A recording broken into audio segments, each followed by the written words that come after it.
Okay, this time I've got a Mothra at sea again, and I'm using direct pulling power to lift these great big bags out of the water. And because they're fairly neutrally buoyant, um, they're not too hard. They're nice and sheeny and slick, maybe not so teardrop shaped, but a bit more cylindrical. They're not so hard to lift out of the water.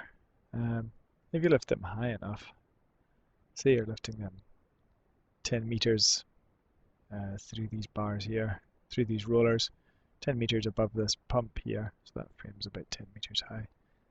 And you're going to have, well, say more than 10 meters, you can have 10 meters head here, which is enough to keep a nice bit of generation going. Of course, on the scale of this, say we were going for 200 meters high as your top of your Mothra, then if you look at that from the side, it's going to be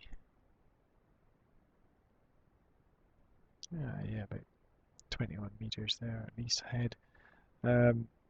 So how does that work? You're going to have to tether it on a ring set underneath on the seabed. You'd have to be able to move it around about on that.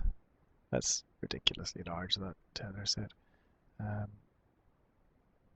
These bags, once lifted, when they're lifting, the water's going down that funnel, ridiculous looking funnel.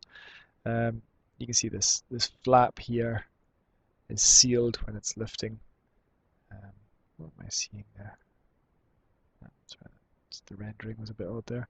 So yeah, water's going down here at the tube and all the way up through the tube to the generator at the top. So here you see where I've sealed the balloon onto this cuff here. I've got a flap. There's the rendering going again. You can see that flap around there. When you finish generating, but pulling the bag up all the time, this would drop down, the flap would raise up, this would fill with water as it goes down. Then you'd get ready to set the kites again. You see we're pulling directly the balloon.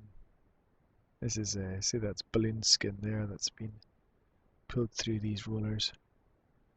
That's been pulled up. You'd have your controls up on the tips there. What do you reckon?